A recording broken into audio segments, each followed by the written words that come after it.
Thank you so much, folks. And we're really pleased to have here the author of the book, Jenny Jagerfeld. Thank you so much for being here. Thank you for having me.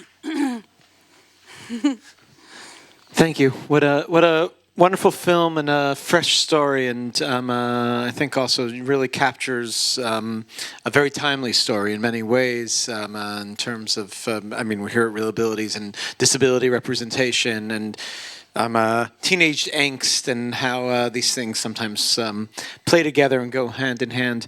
Tell me where the idea for this came from. So it's actually a book that came out in Sweden, I think in 2013. So it's a bit old, like for me in that way. I wrote it a long time ago, not that long, but still.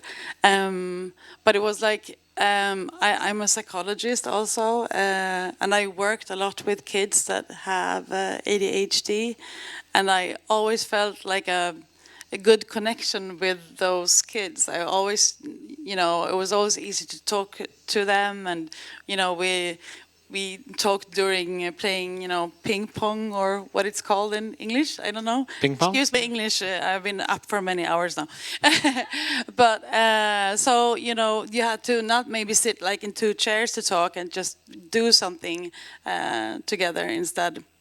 And then after I wrote the book, I actually got like an ADHD diagnosis myself. So that's probably why I connected so well with those children, because I felt there was some sort of a common ground and some sort of a likeness.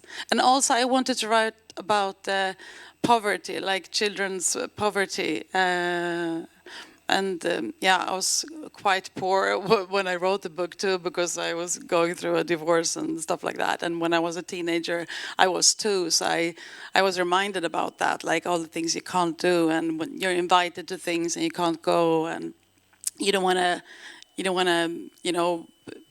want people to know that you don't have the money. You just want to be like, oh no, but I can't. And you have a sort of a clothing style that goes well with that you don't have any money. Like, okay, so punk is a good choice, for example. Yeah. Yeah, and of course, food insecurity is there, and you see how she's taking food to bring home and finding ways to get by. I did that in my school too. I took like toilet paper and like bread from the cafeteria. Like we have knäckebröd in Sweden, which is like a hard bread that is always like in the cafeteria. So that's what I did when I was a teenager. Yeah. It seemed very well researched, and the film really plays so realistically. And I have to say, again, going into what I think we related to here most, and I, as somebody also with ADHD, found the representation of ADHD in the film. And of course, every experience is different, but the representation felt very, very deep, and not just a shallow cliche of ADHD, but rather one that this is somebody's experience. Was that coming from yourself? Was it coming from the experience? How was that so well defined? I think that the regissör was the director, Kristoffer Sandler, did it really well with the lights and everything like shattering and everything like vibrating when she can't really concentrate. It's not, of course, like that in the head of someone with ADHD, but it can be, something else. But he had the possibility to show it visually in that way, and so you can see that sometimes she's really calm. It's like when she swims. And in my book, it was like she always did that with her mom when she was young. So she always swam with her mom, and also when Audrey is talking to her and like, caressing her cheek or stuff like that, she gets really calm. So in the book, it's of course portrayed in another way. It's more like I can't really show it like that. So you have like a possibility in the movie to show it visually and audibly in that way. But sometimes in the book, you could really get into it in a different way. But I thought this was done beautifully, and of course, her acting was fantastic. Yeah, I really, really like her. Like from the beginning, there was supposed to be another actor, but they changed her, and that actor was also good. But she was like brilliant, I thought, Nikki Hanseblad. brilliant, and her movements, her body language. I think it was really strong. Were you involved with the production of the film at all? I was reading the script. It was like many, it takes a long time. So it had been going on for a very long time. So I read the script many times. But then when Kristoffer Sandler took over, like the director of the movie, he changed the script a lot. So in the beginning, we were actually like we didn't have like a feud, or how you say, we didn't have like a. But the first time I met him, I was really like, why did you change this and that and that? You took like the good jokes and exchanged them for bad jokes. Why did you do that? But so first time he was a little afraid to meet me, because I was like, because I felt so strongly about this book. But then in the ending we became good friends. So now we can, go out and have a beer and stuff like that. But first I was like, why did you do that? I still don't like the fish joke. I don't get it. It's not in my book. Like, why? You could have taken, some other joke. But apart from that, I'm really happy with the movie. Oh, good. Good. I don't get the fish joke. And the fish, it gives it some bookends to the whole movie. Yeah. It's like I don't know. I guess pretty random. Yeah, it's like a joke. I don't even have it every time. Like, so I don't like a fish joke still, but maybe I'll get it sometime. We could take a survey with the audience. But more importantly, how was the film received? Was it released in Sweden, and what were the reactions to it? I think it was very, very good reactions. But I had like 2 movies the same year, and almost like the same. Another book of mine, it's called Comedy Queen, came out like the same. At the same time, so on that got really good reviews. So this one got a little bit like not as good as Comedy Queen, but still very good reviews in the newspapers, and and in film festivals it's gotten also a lot of praise. So before I open it up to some questions from the audience, my last question really was what are your hopes that your story, the book, and I guess the film too, what kind of impact do you hope it has on an audience? Why do you feel that this should be out there in the world? I think especially for girls, it's harder to, if you go outside the norm, it's hard for anyone, and of course, but like if you behave in a way that people don't expect, and you're supposed to be like, more well-behaved and stuff like that, and if you constantly happen to do things that you don't really mean, or you're late and you just happen to say something that's maybe not so thought through, you get a little more punished, like socially, I think. So it's harder that way, that people have more acceptance if boys have ADHD and maybe just, I don't know, run around the classroom or like fall off a chair or whatever. So I think it's like a harder punishment on women when you don't, follow the norm. I completely understand that. Executive functioning, of course, is a big part of ADHD, and of course, it's traditionally, exactly as you're putting it. A boy could be a clown in the class because he's dropping things and falling, but if the girl does it, they're expected to be traditionally again a little bit more. I'm put together in some ways. Yeah, exactly, and you don't see it as much because girls are forced to keep it inside, so it's a lot of like you can be really distracted from your own thoughts or like your own, what happens inside the head, more the ADD kind of diagnosis. But I don't think you have that the distinction anymore, or at least not here. In Sweden, sometimes we do like ADD and ADHD, but yeah. Yeah, we don't hear much of ADD here anymore. No. It's not a thing. No, you can't really. We'll give you a microphone. Don't worry, that doesn't. I'm thinking back now throughout the film, the executive functioning. You see it in every scene with her. You see it in every moment and in every reaction, from her dropping her phone to how to manage that situation. And exactly, it's hard for her to think like many steps ahead, and stuff gets really complicated because of that. And if if you have a lot of things to think about and everything gets complicated, it's not so easy. Well done. I'd love to take some questions from the audience. Questions, comments, your thoughts and reflections. But yes, we need a microphone because otherwise it's not accessible. So please give her a microphone. Thank you. Isaac, I'm sorry. No problem. ADHD encompasses both. It's either inattentive or, so it covers ADD. They took it out in 2013. It's not a thing anymore. It's the same in Sweden, but we still talk like sometimes just to explain that it's someone that doesn't like have the physical movement, but it's the same with the diagnosis. We don't say like, okay, so that's ADD when you put out the diagnosis, like the assessment. I don't know the word for DSM, it. which is DSM, ours, exactly. And the ICD doesn't have it either for international. Sorry, you guys, this is all clinical talk. But since you're a psychologist, Yeah, no, I know that we don't use it, but it's just sometimes to have a picture of someone. I know there's not like a difference. You can't really say this is that and this is that because there's only one diagnosis now. But and it encompasses so many things, and you're talking about a wide range of things and different symptoms and so that's wonderful. And I did like the movie, and I liked the way you showed that. So I didn't have a question. I'm so sorry, Isaac. But you only get one, so let's ask. No question. We do have a couple more hands up. And the movie is also quite different from the book in many aspects, but That always happens. Hi. I don't know that I have a question, but I do have a comment.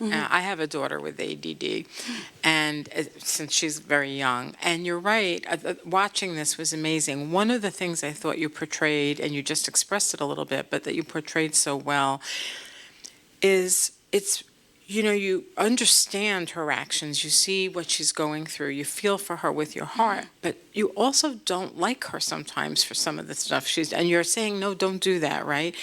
And it's hard sometimes to like a person because it's irritating because of some of the things they do. And I thought you really showed that while you still have understanding and compassion and she's now 32, but, she and I talk about it all the time. And it was a double standard. It's always been a double standard for girls versus boys. So I thought you showed all of that so beautifully. So thank you. I'm going to ask her if she can access it somehow when it goes mainstream. So thank you. Thank you for saying that. Thank you so much.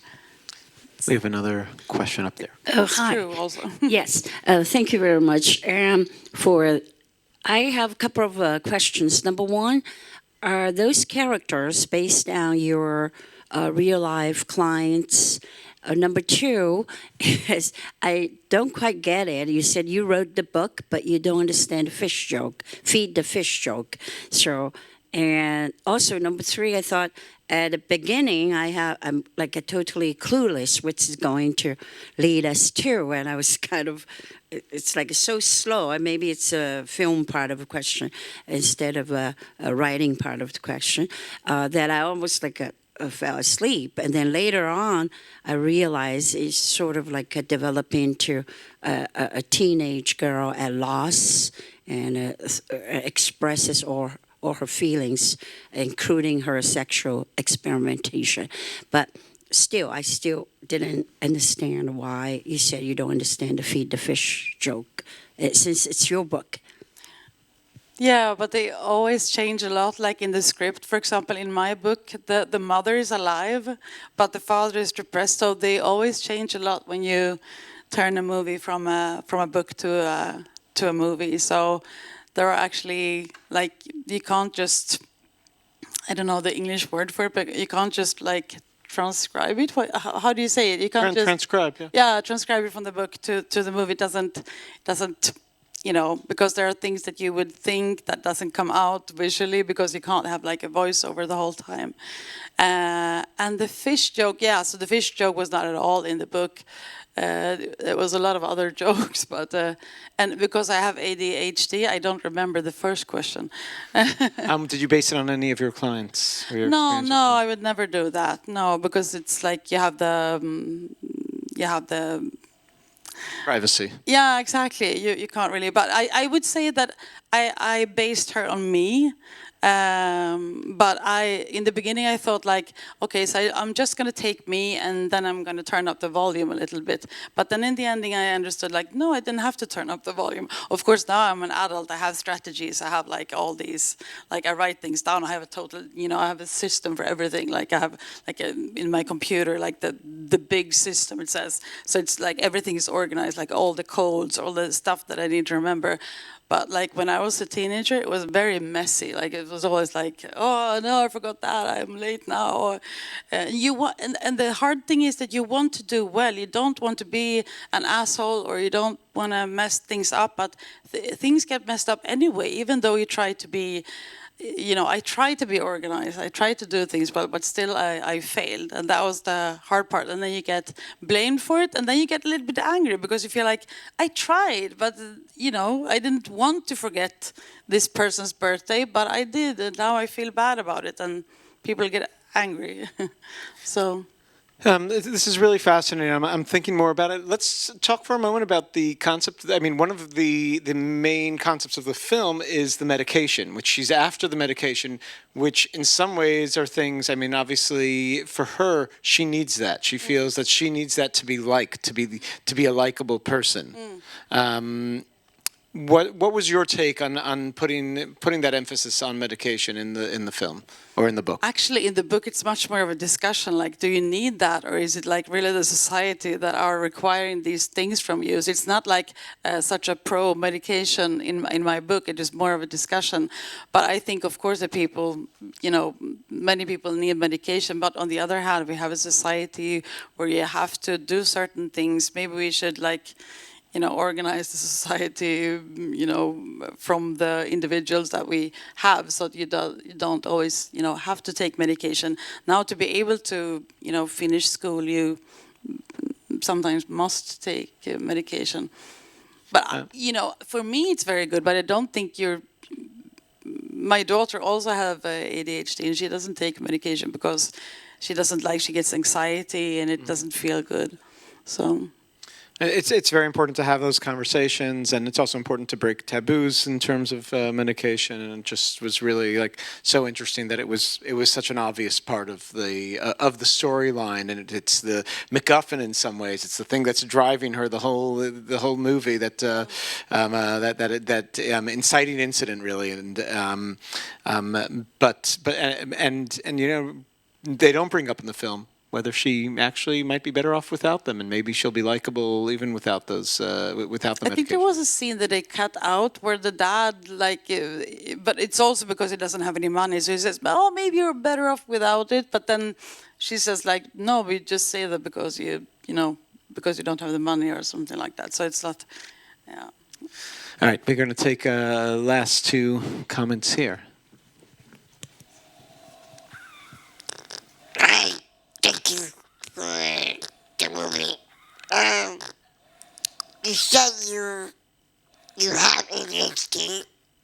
You're a mother of someone with ADHD, and you work with people with ADHD, and now you make this movie. As you take on these different roles, what have you learned in the process about people with ADHD and the community?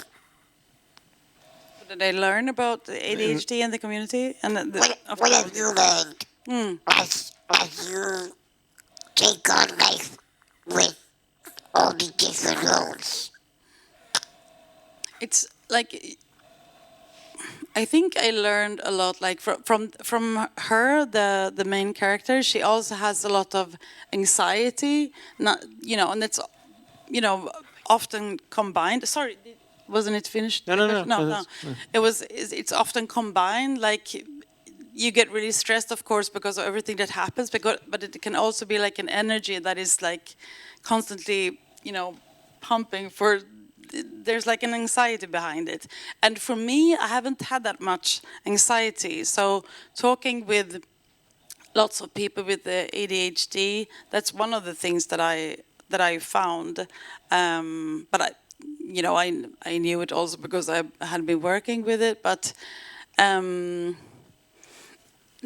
thing that I learned from working as a psychologist in schools is that everybody benefits from teaching in a way that is good for students with ADHD. Everybody benefits from like more visual aids, or like to take, not to say like 10 things in a row that you have to do, or like start with 3 and take mini breaks and stuff like that. So I think everybody benefits how do you say, like pedagogist, like in a learning situation from the way that you can teach kids with ADHD.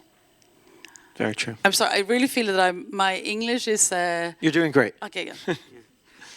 It turns out it's the same language, just pronounced differently. As someone who kind of comes from an alternate perspective of mental health, for me, do you think that this book could be like teaching in a way, or provide people who have those, might be similar experiences in their lives, young girls maybe, to kind of ask them to read the book, and then could it be a tool you could say, how do you feel about these experiences? Do you think that it provides an explanation for how the person feels, or that was the medication going to be helpful to them? How can they learn to cope better? Kind of a way to talk about people's experiences. Yeah, it's a really important question. I think like in the movie also her mother is obviously dead, so there's maybe like we don't really get to know why she died, but there could be, we talk a lot about trauma these days. Maybe it's like an overused word, but you don't know. Like she says something about the dad being so depressed, and she has to be worried for him. And one time it seemed like he tried to commit suicide. So there's like a trauma aspect to it, or like she has to worry. So there's no wonder that she can't, think about schoolwork when she has to worry about, okay, so what if dad is not there when I come home, or what if there's no food, or what if there's no electricity? Like all these things are really stressful. So if you would take all that away, maybe she wouldn't have that much ADHD. She would, so it's hard to say sometimes. That's one of the things that I was trying to work with a lot, like with the kids when I worked in a psychiatric clinic. I don't do that anymore, but to find out, okay, so is there, what can we see? What is there in the family? Sometimes there's like a substance abuse, or there are other things that can explain some of the, all the energy that goes around. Thank you. We're going to take one more question right here. I found myself trying not to be furious with her father, because he not only had a child with a disability who had lost her mother, but he had himself something that he could have sought help for, and he didn't. Or at least it wasn't shown in the film that he was even making an attempt to get help for himself so that he could support his own child.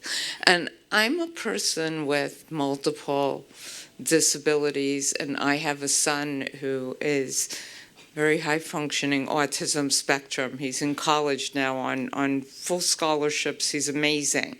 But his whole life, I advocated for him, and I knew what he needed. And I look back, and my own mother failed as a mother of a child. She didn't see me at all as having any differences. So my hope is that by this generation, I understand my parents' generation, they're in their 80s. They had a daughter who was on the spectrum but couldn't recognize the symptoms. She was a good baby. She did great grades in school, you know, so it went undetected and untreated. But now we're up to this point where I feel like this next generation, we have a responsibility to scaffold them and to get them and to buoy them up so that they can be successful in the world and that their children can be successful in the world. And when I say successful, I don't mean, you know, monetarily. I mean in a functional way. I saw a lot of dysfunction in this film, and I feel like, when do we start to address that, and how? Yeah, I would love for him to, you know, seek help. But I think that's that thing with depression, that you can get really frustrated, like you say, but it's really hard when you can't really lift yourself in your hair, and he doesn't really have any support system around him. There's no one saying like, oh, you should really go get help. In the book, there's also like a complicated thing. I'm not going to go back to the book the whole time, but that's the one I'm responsible for. So he's actually, because I was channeling my two big fears. Like the mother is actually like a writer that is not succeeding to write at all. And the other one, the father is a psychologist that never really finished his education. So he works like in a psychiatric clinic. So there's this thing where he doesn't really want to, you know, seek help in this town, because then he would meet his own, you know, colleagues. That's not the explanation of the whole thing. Like normally, if you have a depression, it's very, very hard to, like, to go out of your ways to get the energy, because it's like you have the, you know. You don't have that. I'm sorry. We could be for accessibility purposes. You would need to use a microphone. But I will say, I'm just going to add on to that there's that of course also there's different experiences. I think the father in this story, in this movie specifically, is, you know, he's suffering from depression, and but also is not there for his daughter the whole time, and that and luckily I think one of the lights in it is that he comes out of it at the end, and it seems that he's going to have a new relationship with his daughter. But definitely he was not. He was a challenging father throughout most of the film. Yeah, and I think many kids have experienced their parents, you know, feeling bad at one time or the other, like having like physical problems or psychological problems or different diagnoses, and they have to deal with that too, and they worry a lot, and there's so many kids that have had or are you know, have a parent with depression, because it's such a common problem. So I wanted to show that, I think, and how it can go up and down. It, you know, sits in front of the TV and with this stupid game show. Did you see that I'm actually the host of the game show? Oh, yeah. No. You didn't mention that as part of how you were involved with production. That's hysterical. Nice cameo. Thank you so much for this film. Thank you for being here and really giving an enlightening conversation. Thank you so much for inviting me, and thank you for all your clever questions.